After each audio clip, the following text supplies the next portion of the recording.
누가복음 5장 1절부터 11절 우리 한 절씩 교독하겠습니다.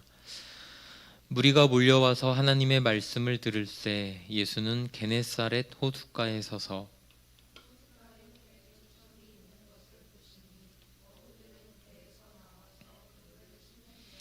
예수께서 한 배에 오르시니 그 배는 시몬의 배라. 육지에서 조금 떼기를 청하시고 앉으사 배에서 무리를 가르치시더니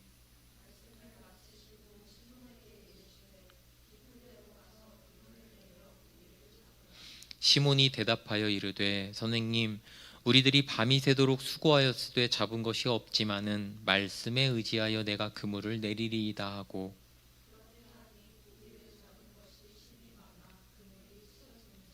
이에 다른 배에 있는 동무들에게 손짓하여 와서 도와달라 하니 그들이 와서 두 배의 채움에 잠기게 되었더라.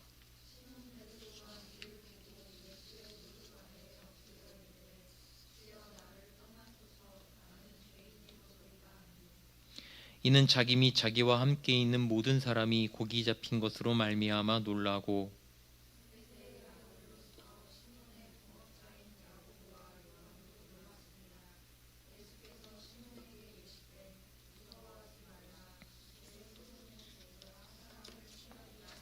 다 같이요.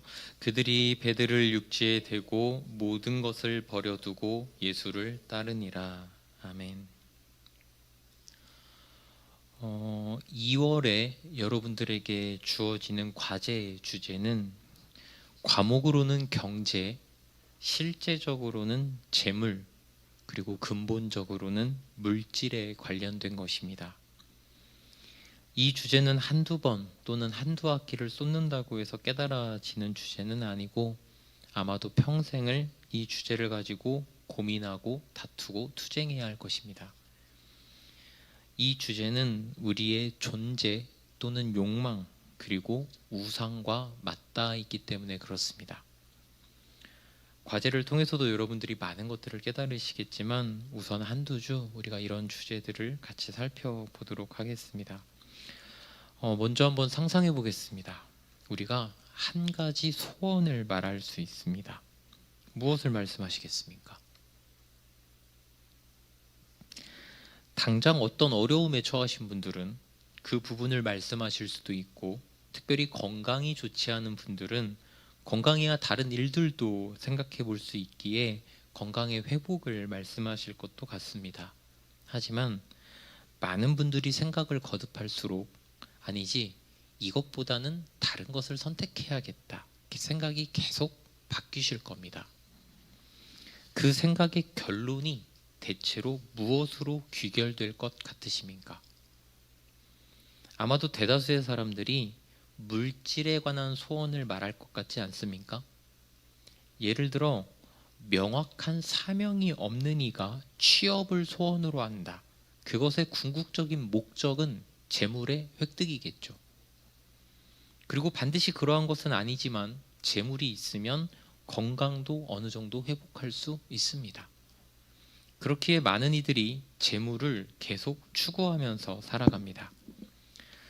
특히나 현 시대는 교육, 취업, 결혼, 대다수의 영역이 물질의 추구를 위한 예비적인 과정 또는 활동이라고 봐도 무방할 정도입니다. 예전에 대학은 지성의 요람이었고 학문의 장이었지만 이제는 취업의 예비 과정이 되어버린 지 오래되었죠. 취업은 말씀드렸듯이 어떤 자신의 존재를 이렇게 실현하기 위한 것이 아니라 재물을 벌어들이기 위한 활동이 되어버렸고요.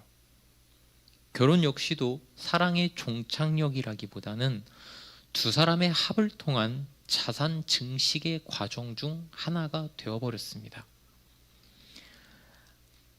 많은 이들이 상대의 존재보다 더 궁금한 것이 조건이라는 사실이 이를 말해줍니다.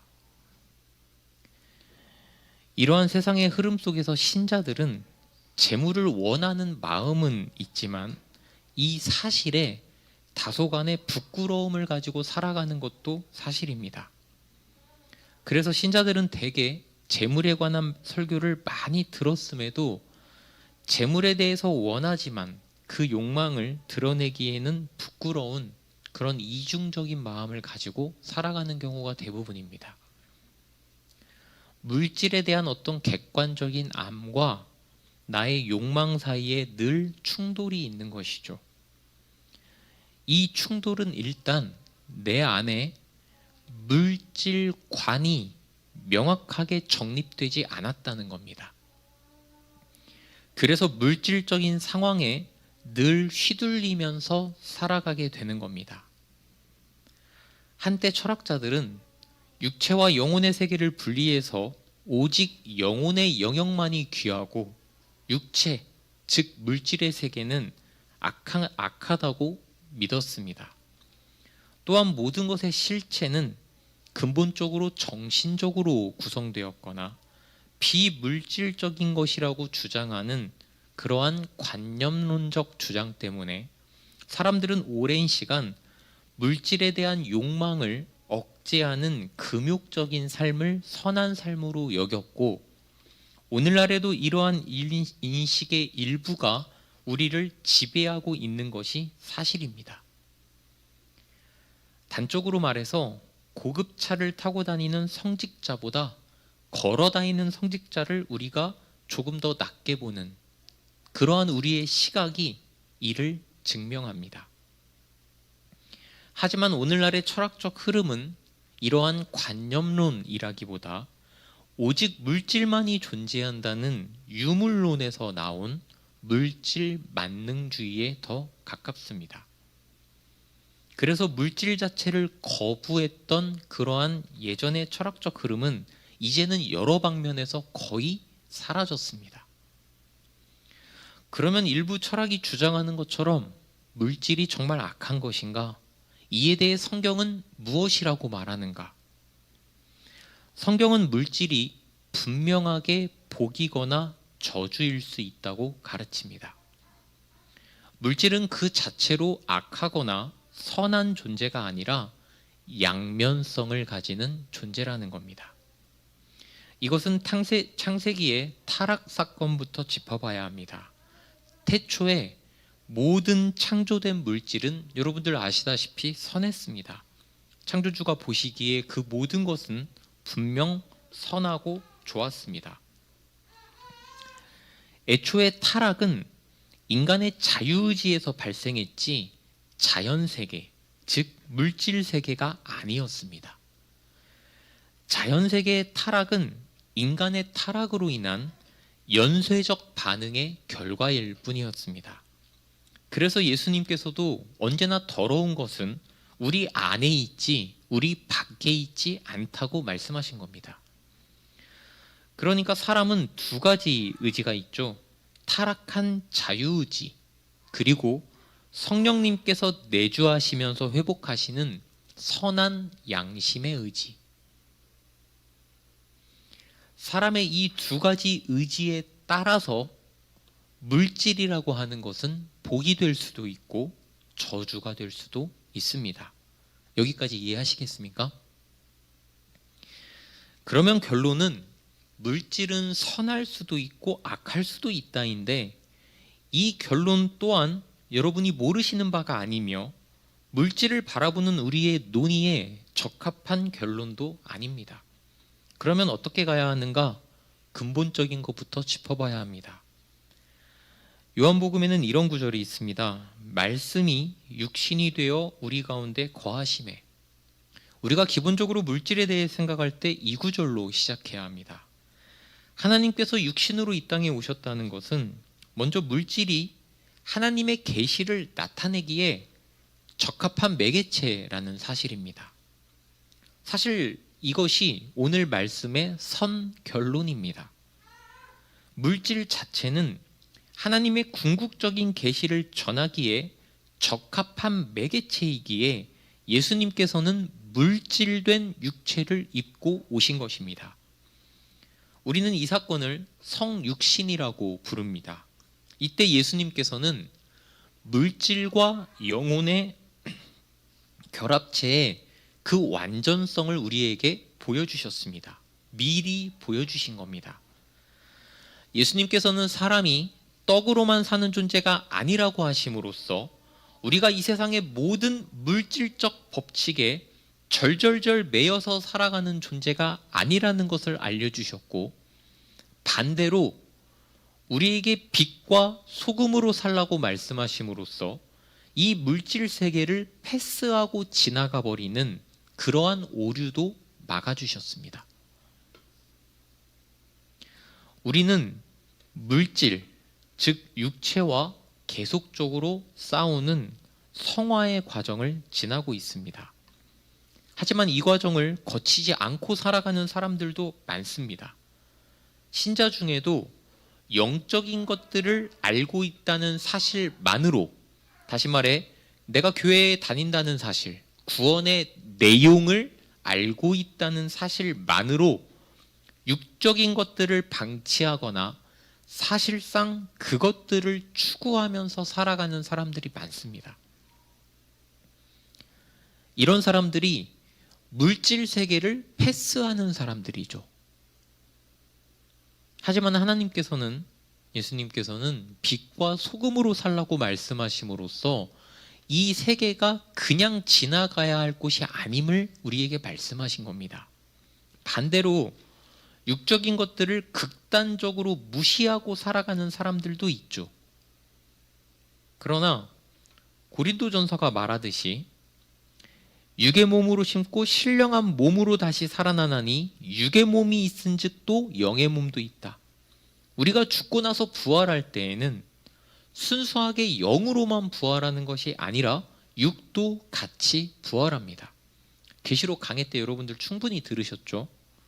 우리는 태초부터 영과 육의 결합체로 창조되었습니다.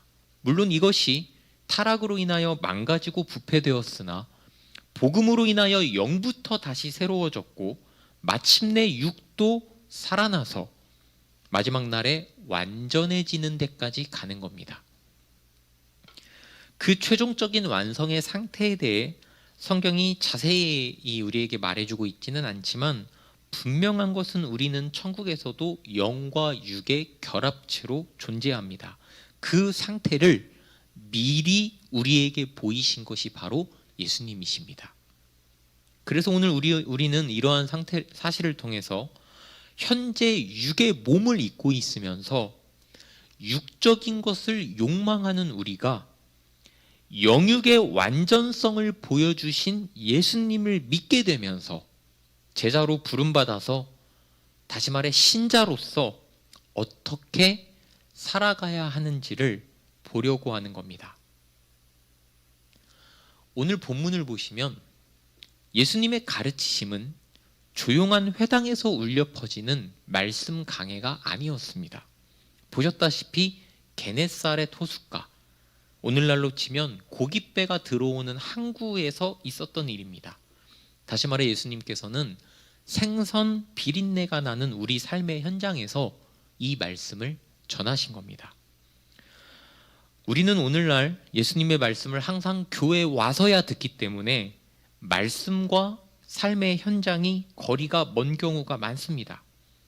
재물의 문제가 특히 그렇죠.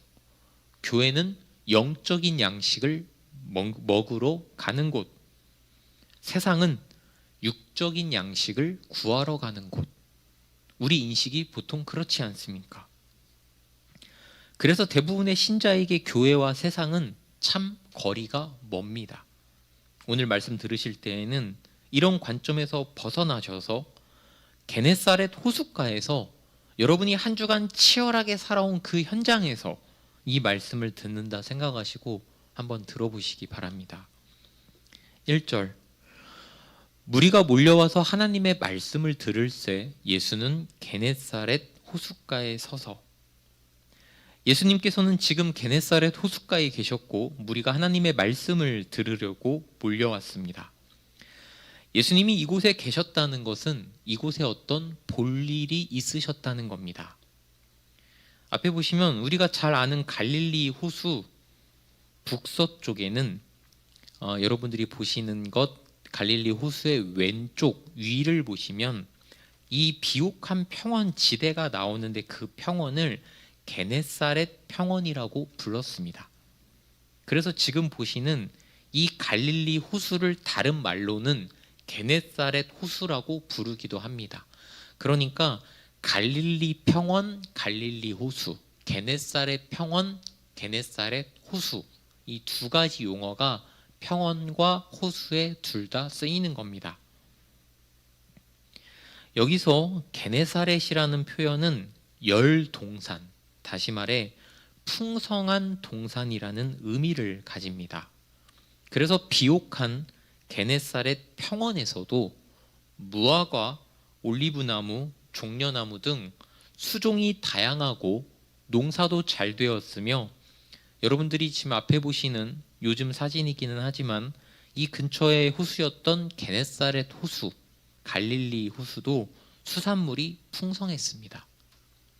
이런 곳에서 2절, 호숫가에 배 두 척이 있는 것을 보시니 어부들은 배에서 나와서 그물을 씻는지라.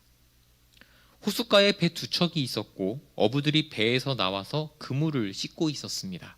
나중에 내용이 나오지만 지금 이 상황은 고기를 건져 올리고 나서 그물이 썩지 않게 씻는 과정인데 사실 고기가 잡히지 않았습니다. 그러니까 지금 게네사렛이라는 풍성함을 뜻하는 호숫가에서 고기가 잡히지 않는 암울한 상황이 현재의 분위기인 겁니다.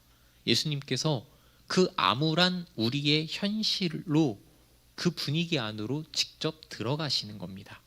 3절, 예수께서 한 배에 오르시니 그 배는 시몬의 배라. 육지에서 조금 떼기를 청하시고 앉으사 배에서 무리를 가르치시더니. 예수님께서는 시몬이라는 어부의 배를 콕 집어서 오르시고 육지에서 배를 조금 떼달라고 부탁하셨습니다. 여기서 우리는 두 가지 정도 질문이 생깁니다. 먼저 왜 시몬의 배인가? 그리고 이 배를 왜 조금 떼달라고 하시나? 먼저 예수님께서 당시 사람들에게 공공연하게 소문이 퍼진 사람이기는 했지만 당시 어부들이 예수님을 어떻게 인식하고 있었는지는 우리가 자세히 알 수가 없고, 시몬이라는 사람에게만 집중하면 바로 전장인 누가복음 4장에서 예수님께서는 중한 열병을 앓고 있던 시몬의 장모를 고쳐주신 사건이 나옵니다. 예수께서 일어나 회당에서 나가사 시몬의 집에 들어가시니 시몬의 장모가 중한 열병을 앓고 있는지라. 사람들이 그를 위하여 예수께 구하니 예수께서 가까이 서서 열병을 꾸짖으신데 병이 떠나고 여자가 곧 일어나 그들에게 수종드니라. 그러니까 당대의 사람들이 또는 어부들이 예수님을 뭐라고 생각했든지 간에 바로 전장에서 적어도 이 시몬이라는 사람은 예수님께 은혜를 입었다는 것을 알 수 있습니다. 그래서 아마도 예수님께서는 시몬에게 이런 부탁을 하신 것이고, 이것으로 예수님께서 시몬이라는 사람에게 관심이 있으셨다는 사실도 우리가 추정해 볼 수 있습니다. 그러면 왜 배를 육지에서 조금 떼달라고 부탁하시는가? 배를 타보신 분들은 아시겠지만 물가에 있는 배들은 보통 무트로 올려놓거나 물가에 그대로 두는데, 물가에 그냥 두면 이 물결에 따라서 배가 육지에 계속 부딪히고 올라오기에 그런 곳에서는 말씀을 전하시기가 어려우셨을 겁니다. 계류, 배를 항구나 다른 배의 밧줄로 묶어서 붙잡아 놓는 것을 계류라고 하는데, 당시에는 오늘날처럼 배의 계류 방식이 안정적이지는 않았을 겁니다. 그래서 배를 조금 육지에서 떼어 놓아달라 부탁하신 것이고, 배는 밀물과 썰물에 의해서 계속 움직이기에, 사실 이 갈릴리 호수라고 하면은 밀물과 썰물이라기보다 바람의 영향이었겠지만 계속 움직였기 때문에 예수님께서 말씀을 전하는 동안 이렇게 배를 조금 떼어 놓아야 계속 노를 젓지 않을 수 있었기 때문입니다. 어쨌든 시몬은 그가 어부로서 평생을 갈고 닦아온 배를 몰면서 예수님의 말씀에 귀를 기울인 겁니다. 잠깐 여기서 여러분들 앞에 보시면 이스라엘의 갈릴리 호수 근처에 있는 갈릴리 이그알 알론 센터라고 하는 박물관에 가시면은 탄소 측정 결과 기원전 1세기에서 그 기원 후 1세기 사이의 것으로 추정되는, 그러니까 예수님의 생전 당시로 추정되는 길이 약 8m, 폭 2m의 나무배가 전시되어 있습니다. 1986년에 갈릴리 호수에 그 대가뭄이 찾아왔을 때 호수에 물이 줄어들었고 그 아래 갯벌에서 발견된 겁니다. 그래서 보존 상태가 굉장히 양호합니다. 이 배의 모습을 보시면서 오늘 성경의 무대를 조금 상상해 보시는데 조금 도움이 되실 것 같습니다. 4절, 말씀을 마치시고 시몬에게 이르시되 깊은 데로 가서 그물을 내려 고기를 잡으라. 예수님께서 배 위에서 무사히 말씀을 마치셨습니다. 저도 오늘 무사히 말씀을 마쳤으면 좋겠습니다. 예수님께서 무사히 말씀을 마치시기까지 시몬은 자신이 가진 전문적인 기술, 배를 안정적으로 유지시키는 일을 함으로써 예수님께 받은 봉사를 조금이라도 갚았다고 생각했을 겁니다. 그런데 예수님께서는 분명 지금 그의 전문적인 기술 봉사를 요구하시고도 그의 전문성을 무색해 하시는 말씀을 하십니다. 깊은 데로 가서 그물을 내려 고기를 잡으라. 이에 대해 시몬이 뭐라고 대답을 합니까? 5절을 보시면 시몬이 대답하여 이르되 선생님, 우리들이 밤이 새도록 수고하였으되 잡은 것이 없지만은 말씀에 의지하여 내가 그물을 내리리이다. 우리는 5절 말씀을 통해서 2절에서 그들이 그물을 씻고 있던 상황이 고기를 건져 올리지 못한 상황임을 알게 됩니다. 그런데 여기서 우리가 생각해 볼 것이 있습니다. 많은 경우 우리는 지금까지 설교를 들을 때 이 5절 말씀을 시몬의 순종으로 그렇게 듣고 이해해 왔습니다. 그런데 과연 그러한가? 지금 그들은 밤새 그들의 전문성을 발휘하여 어업을 수고로이 했으나 잡은 것이 전혀 없었습니다. 그리고 그 모든 작업의 마무리였던 그물 씻기도 끝냈습니다. 그런데 전혀 생산적이지 않고 효율적이지도 않은 비전문가인 예수님의 말씀에 바로 순종을 했다? 그렇게 보기 조금 어렵습니다. 그렇다면 여기서 그들이 왜 밤을 샜는가? 갈릴리 호수에서는 낮에 물고기들이 숨어 있습니다. 그래서 밤에 조업을 한 겁니다. 그런데 지금이 낮인데 물고기를 잡으라니요. 일단 말이 안 됩니다. 그리고 또한 그들이 물고기를 잡는 방식도 아셔야 합니다. 바로 드래그넷, 후리그물 낚시입니다. 앞에 보시면 이것들은 얕은 물에 사는 물고기를 잡는 방식으로 그물을 길게 펼친 후에 양쪽 끝을 두 대의 배에 매달아 육지 쪽으로 몰거나 아예 육지에서 이 그물을 처음부터 잡아당기는 방식으로 어쨌든 육지 쪽으로 몰아서 얕은 곳에 있는 물고기를 다 잡아들이는 방식입니다. 그래서 2절에서 배가 두 척이라고 나오는 겁니다. 마태복음 13장에 천국의 비유를 한번 보시면은 또 천국은 마치 바다에 치고, 뭘 치고 있겠습니까? 그물을 치고 각종 물고기를 모는 그물. 그물이 가득하면 어디로 끌어냅니까? 물가로. 물가 쪽으로 그물을 끌어내는 방식. 마태복음 13장에서 나온 낚시 방식도 바로 이 후리그물 낚시 방식입니다. 그러면 후리그물 방식은 깊은 곳으로 가야 합니까? 물가로 가야 합니까? 물가로 가야 합니다. 그런데 예수님께서는 밤도 아니고 낮에, 그것도 물가가 아니라 깊은 데로 가서 그물을 내려서 고기를 거기서 잡으라는 비상식적인 방법을 요구하신 겁니다. 여기서 시몬의 대답은 그래서 우리가 일반적으로 이해하는 것처럼 순종이 아니라, 제가 이것을 어떻게 보면 이렇게 의미를 살려서 의역하자면 지금 이 때와 그런 방식으로는 절대 안 잡히는데 한번 해봅시다. 전문가의 확인사살 같은 대답일 수 있습니다. 어디 사투리인지는 모르겠지만 우리말로 굳이 표현하자면 해보자면 한번 해보슈 뭐 이런 느낌일 수 있습니다. 그런데 6절 그렇게 하니 고기를 잡은 것이 심이 많아 그물이 찢어지는지라. 7절 이에 다른 배에 있는 동무들에게 손짓하여 와서 도와달라 하니 그들이 와서 두 배의 채움에 잠기게 되었더라. 여기서는 고기의 양이 중요합니다. 적당히 잡힌 것이 아니라 많이 잡혔는데 어느 정도로 잡혔나?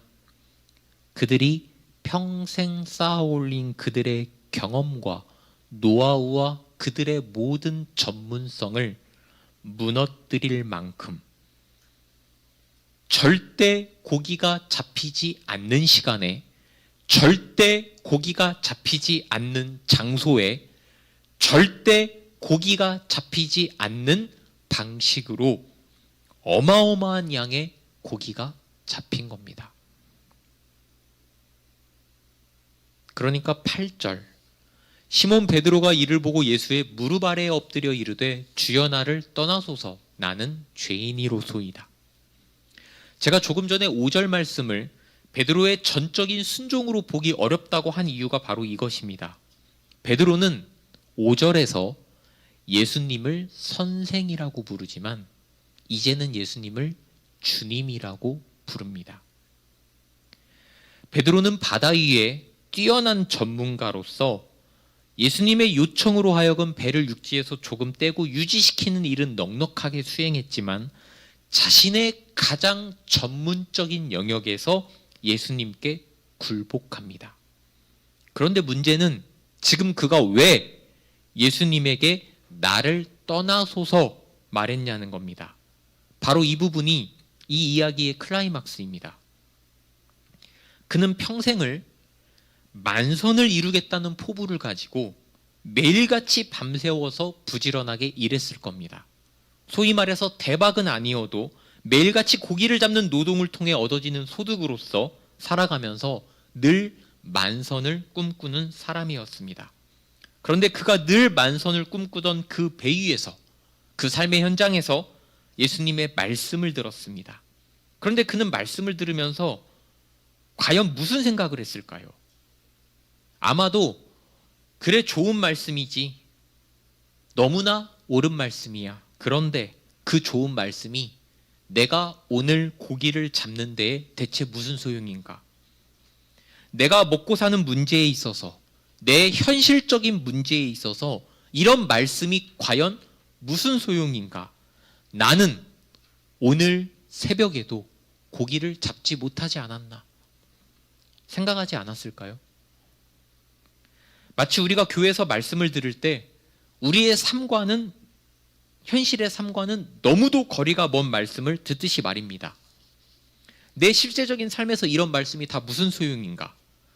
내가 당장 투자를 하고 계약을 맺고 보험을 드는데 내 업무를 하고 내 일을 하고 사람들과 관계를 맺는데 도움이 되는 실제적인 말씀이 하나도 없지 않은가? 베드로는 예수님께서 자신의 장모님의 열병을 고쳐주셔서 그랬든지 아니면 허탕친 날이니까 말씀이라도 듣자 생각했든지 간에 어쨌든 그는 말씀의 자리에 있었지만 여전히 삶의 방향과 모든 가치와 태도는 자신의 경험과 기술과 시간을 의지하며 여전히 대박을 꿈꾸는 사실상 물질의 관점으로 살아가는 사람이었다는 말입니다.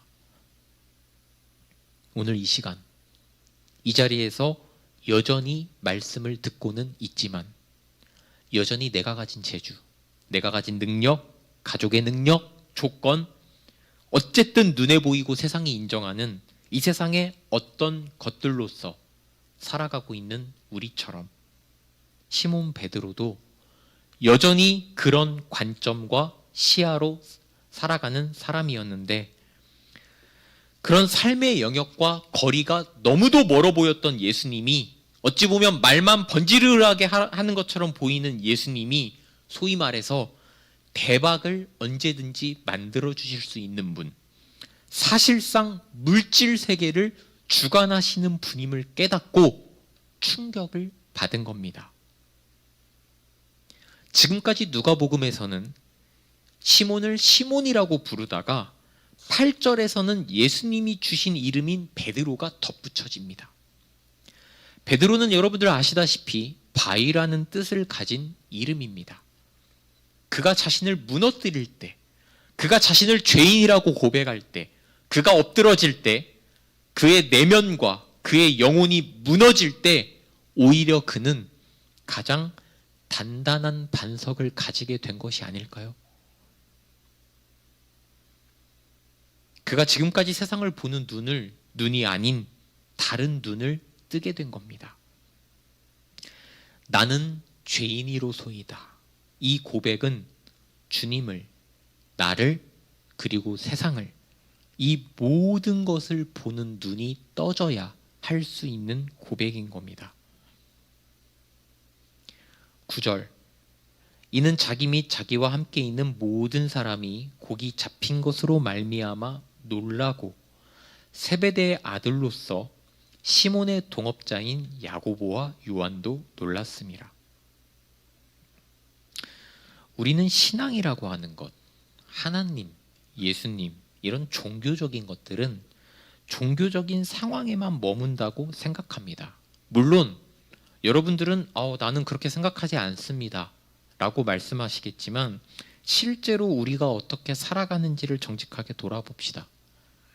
정직하게 하나님이 나의 인수인계 상황, 사대보험, 연금, 집계약, 투자 등에 관여하시는 하나님이라고 생각하며 정말 그 상황에서도 하나님의 전혀 다른 뜻을 묻고 구하는 사람이 정말 있습니까?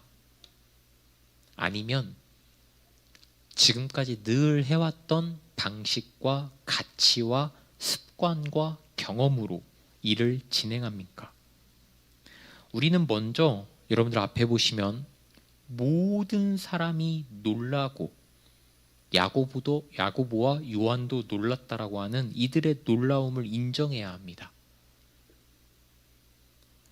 나도 놀랐습니다. 예수님이 나의 이러한 영역까지 관심이 있으실 줄은, 관여하실 줄은 몰랐습니다. 내가 예수님의 영역을 제한했음을, 더 나아가 사실상 그 부분에서는 예수님을 배제하고 싶었음을 인정합니다. 이 고백이 먼저여야 합니다. 이 고백을 베드로는 어떤 표현으로 했습니까? 주여, 나를 떠나소서. 나는 죄인이로소이다. 그러니까 예수님께서 뭐라고 하십니까? 10절 하반절에 예수께서 시몬에게 이르시되 무서워하지 말라. 베드로는 자신의 세상적인 생각, 관념, 사상, 세계관, 자신이 가지고 있던 욕망, 그 더러움, 믿음 없음이 깨끗하고 거룩한 예수님 앞에 보이는 것을 두려워했지만 예수님께서는 자신의 정결함과 거룩함이 베드로가 가진 모든 것을 바로잡고 깨끗하게 한다고 보셨습니다. 그래서 두려워하지 말라고 말씀하신 겁니다. 수술하려는 의사가 환자에게 두려워하지 말라고 말하는 것과 같은 겁니다. 지금 시몬과 예수님은 모두 낚시에 관여하고 있습니다. 시몬은 고기를 낚고 있고 예수님은 시몬을 낚고 있습니다. 시몬이 고기를 낚는 과정에서 모든 고기는 죽습니다. 그러나 예수님의 낚시는 죽이는 낚시가 아니라 살리는 낚시입니다. 예수님께서 10절 하반절에 이것을 말씀하시는 겁니다. 이제 후로는 내가 사람을 취하리라. 너는 지금까지 세상의 것들을 건져 올렸지만 그것들은 모두 죽고 썩어지지 않았냐? 이제부터는 사람을 취하라. 건져 올려서 죽이는 것이 아니라 건져 올려서 살리라고 하십니다. 이후에 베드로는 예수님께서 자신에게 하신 일, 말씀을 전함으로써 사람들을 살리는 일, 그 일을 하게 될 겁니다. 11절, 그들이 배들을 육지에 대고 모든 것을 버려두고 예수를 따르니라. 베드로는 분명 순간적으로는 예수를 물질적인 대박으로 이용할 수 있을 거라는 생각도 했을 겁니다. 그러나 그가 눈을 들어 예수님을 보는 순간 이 세상에서 물질적 대박을 칠 수 있는 사람 치고는 너무도 초라한 한 사람을 보았던 겁니다. 자기 앞에 있는 예수라는 존재, 물질과는 거리가 먼, 실제로 가진 것 한 푼 없이 물질에 대한 이야기와 거리가 먼 추상적인 이야기만을 꺼내놓던 그가 물질을 얼마든지 만들어낼 수 있는 존재, 즉 물질 세계를 다스리는 존재라는 것을 깨달을 때 그 순간 그를 지배했던, 평생 그를 지배했던 유물론, 물질 만능주의, 다시 말해 물질을 절대화하고 물질적 이익과 거기서 나오는 안락을 최고의 가치로 여기는 만몬주의에 붙잡혀 있던 베드로가 그것을 내려놓은 겁니다. 이 세상은 화려한 고깃대를 잡으라고 우리에게 말하고 물질적 풍요를 보장하는 것처럼 우리를 유혹하지만 그것들은 결국에는 죽은 것들이고 곧 썩어 없어지는 것들입니다. 그 한국에서 풍기는 모든 만선의 비린내는 결국 만몬주의의 냄새였던 겁니다. 베드로는 자신이 평생을 추구했던 이 만몬주의에서 벗어나 다른 눈을 뜨고 진짜를 향해 간 겁니다. 만선이라는 복권에 당첨되었으나 그것을 아무것도 아닌 것처럼 바라보시는 분의 눈을 보면서 베드로는 인생의 중요한 가치가 무엇인지를 다시 생각하게 됩니다. 물질이 중요하지 않다는 것이 아닙니다. 더 중요한 것이 있다는 말입니다. 우리가 더 중요한 것을 보지를 못하는데 어떻게 세상에게 최고로 좋은 소식을 전할 수 있겠습니까? 복음은 정말 그 소식을 믿는 자가 전할 수 있는 겁니다. 내용만 전한다고 복음이 전해지는 것이 아니라는 것을 우리가 알아야 합니다. 또한 우리가 더 중요한 것을 보지 못하는데 우리에게 어떤 일이 주어지겠습니까? 우리가 아직 만몬주의에 붙잡혀 있는데 우리가 어떻게 하나님의 일을 할 수 있겠냐는 말이에요. 우리는 먼저 눈을 떠야 합니다. 베드로처럼 진짜 중요한 가치를 먼저 보고 믿어야 합니다. 그리고 살아야 합니다. 그래서 만몬주의에 빠져 있는 이 세상에게 더 중요한 가치가 무엇인지를 알려야 합니다. 더 중요한 가치가 무엇인지를 전하는 소식이 바로 복음이며 더 중요한 가치에 매진하는 삶이 바로 삶으로 전하는 복음입니다. 세상 사람들이 보는 신자의 이미지가 무엇인지 아십니까? 손해보기 싫어하는 사람들입니다. 무슨 일을 해도 손해보기 싫어하는 사람들. 정한 만큼, 계약만큼만 일하는 사람들. 무슨 일을 해도 손해보기 싫어하는 공동체, 바로 교회. 이것이 세상이 우리를 보는 관점이자 교회가 사실은 무엇을 더 중요하게 생각하는지를 보여주는 증거입니다. 우리는 사실 모두가 물질을 최고의 가치로 두고 살아갑니다. 그 결과가 이제야 드러난 것뿐입니다. 우리는 물질 그 너머에 계신 분에 대한 믿음이 없다는 것을 일단 뼈저리게 인정해야 합니다. 그분을 의지함에서 오는 여유와 넉넉함이 우리에게 없다는 사실, 이것이 우리가 오늘 마주해야 하는 사실입니다. 베드로는 지금까지의 삶에서 벗어나 더 중요하고 더 높고 더 귀한 가치를 찾아 떠났습니다. 그는 예수님의 모습에서 세상이 이해할 수 없는 무언가를 발견한 겁니다. 예수님께서 왜 깊은 곳으로 가서 그물을 던지라고 했을까요? 말씀드렸듯이 말도 안 되는 곳에서 고기를 낚으려는 의도도 있으셨겠지만 우리 마음 깊은 곳의 내면에서 우리가 정말 믿고 있던 것이 무엇인지를 건져 올리려는 의도도 있으셨을 겁니다. 다시 말씀드리지만 물질은 중요합니다. 사는 데 있어서 매우 중요합니다. 하지만 분명 더 중요한 것이 있습니다. 우리는 정말 무엇을 의지하며 살아갑니까? 무엇이 내 인생을 결정할 수 있다고 생각합니까? 사실 무엇을 내 인생 최고의 가치로 추구하며 살아갑니까? 베드로의 내면은 정직하게 들어 올려졌고 뒤집혀졌고 더 높은 무언가를 찾아 떠났습니다. 우리는 그의 뒷이야기, 그의 후반부 인생도 알고 있습니다. 예수님께서는 오늘 이 말씀을 통하여서 우리 마음에 낚싯줄을 내리고 계십니다. 이제는 우리의 내면이 들어 올려지고 뒤집힐 차례입니다. 베드로의 뒤를 따라 우리가 어디론가 가야 하겠습니다. 기도하겠습니다. 먼저 우리가 베드로가 그랬듯이 우리는 예수님을 먼저 정확하게 보아야 내가 보입니다. 여기가 우리 첫 번째 기도여야 합니다. 누가복음에서 죄인이라는 말이 가장 먼저 등장하는 곳이 여기입니다. 누가는 예수를 진실로 만난 사람이 자신을 죄인이라고 고백하는 그 장면을 정확하게 기록하고 있습니다. 이 시간 말씀 안에 있지만 우리 옆에도 계셨던 예수님을 바라봅시다. 그리고 이 기도를 해야겠습니다. 내가 죄인입니다. 기도하겠습니다. 이 시간 한 가지만 더 기도하겠습니다. 이 시간 내가 믿는다고 말하는 바와 나의 삶이 완전하게 달랐음을 고백합니다. 내가 삶에서 진짜 믿고 있는 것은 물질이나 세상이 말하는 기타 다른 것이었음을 고백합니다. 물질을 포함한 여러 영역에서 하나님을 전능하신 하나님이라고 생각하지를 않았습니다.